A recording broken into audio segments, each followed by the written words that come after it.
I got so much motherfucking design on right now.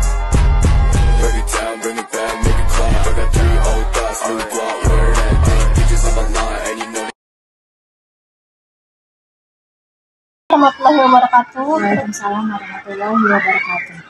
Perkenalkan dulu, saya Indah Astuti, mahasiswa dari Unpari, ingin mewawancara Ibu sebagai guru yang sudah menerapkan kurikulum Merdeka. Baik Bu, sebelumnya boleh perkenalkan dulu dengan Ibu siapa? Ya, saya Ibu Nurmailani. Ya. Baik Bu, langsung saja ke pertanyaan pertama. Apakah Ibu memahami tentang kurikulum Merdeka? Ya, memang. Bagaimana pandangan Ibu tentang kurikulum Merdeka? Kurikulum Merdeka ini kurikulum yang memberikan keleluasaan kepada siswa itu sesuai dengan minat mereka, karakter mereka. Jadi guru memberikan wadah untuk mereka berkreativitas seperti itu. Perbedaan apa yang mendasar menurut Ibu antara kurikulum sebelumnya dengan kurikulum Merdeka? Kalau kurikulum Merdeka ini kita seperti yang saya bilang tadi, kita melihat minat siswa itu menyukai pelajaran apa, kan? Kalau kemarin kurikulum kita 13 itu belum ada yang seperti ini, kan? Kita memperhatikan benar-benar satu persatu siswa itu, kita tidak menuntut siswa itu harus pintar semua mata pelajaran sesuai dengan karakteristik tadi. Apakah pergantian kurikulum tidak terlalu cepat? Tidak.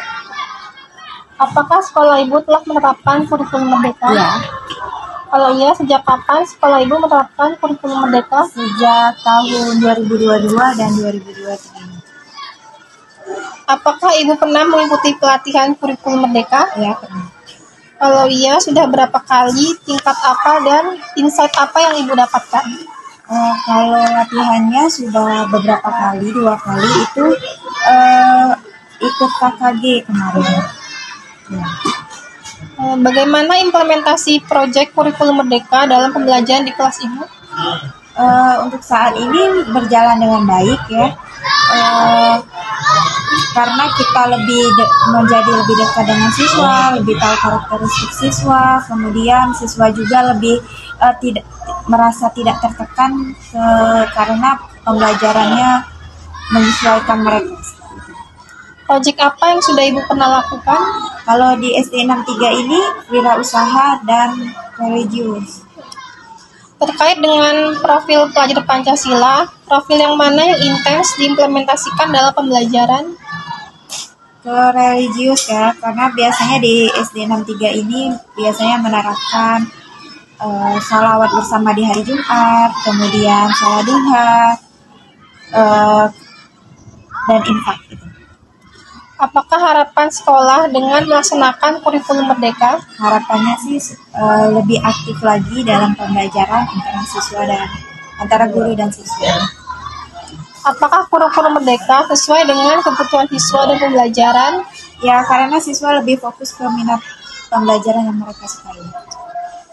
Bagaimanakah interaksi guru dengan siswa selama implementasi kurikulum Merdeka? Untuk saat ini masih sangat baik, berjalan dengan lancar.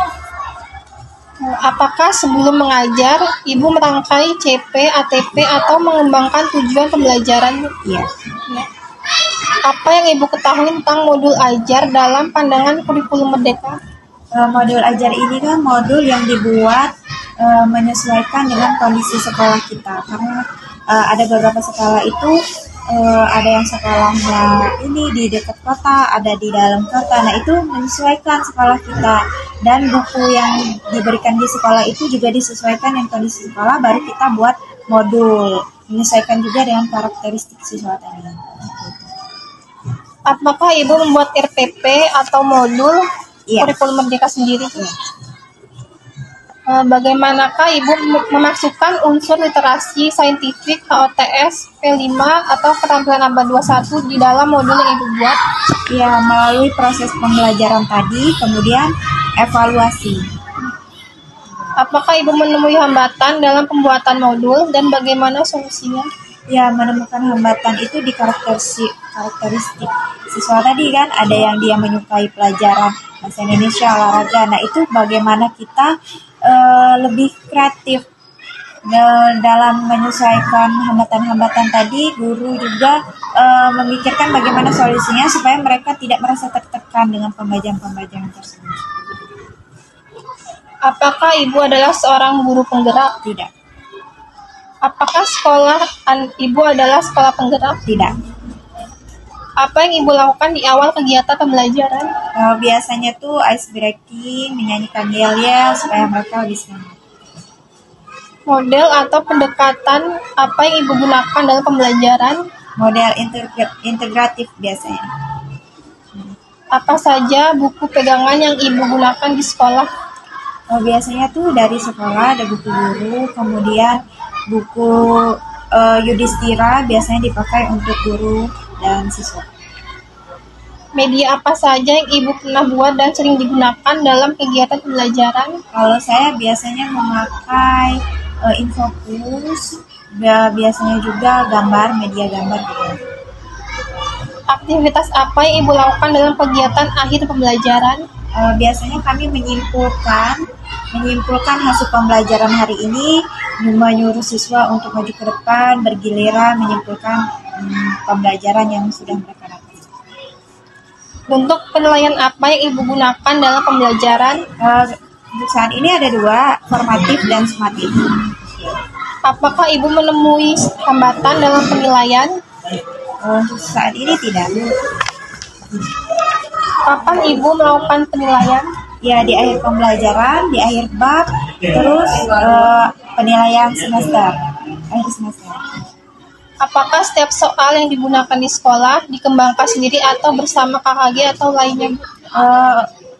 Kami dikembangkan sendiri karena menyesuaikan dengan aktivitas belajar.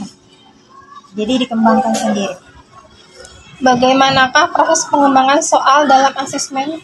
Ya, menggunakan kisi-kisi soal itu. Baik Bu, terima kasih atas interviewnya. Mohon maaf mengganggu waktunya. Saya akhiri. Wassalamualaikum warahmatullahi wabarakatuh. Ya, assalamualaikum warahmatullahi wabarakatuh. Ibu boleh minta tanda tangannya, Bu?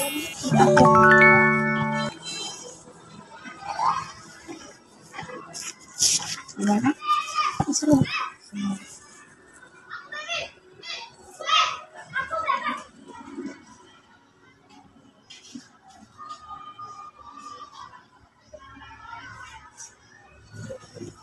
Ibu ini boleh buka ya?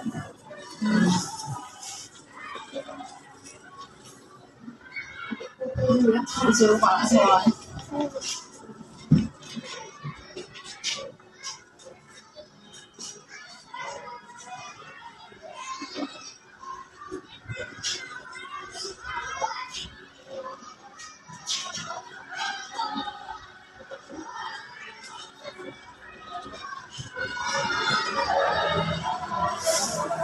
Masih banyak ya Bu? Ya.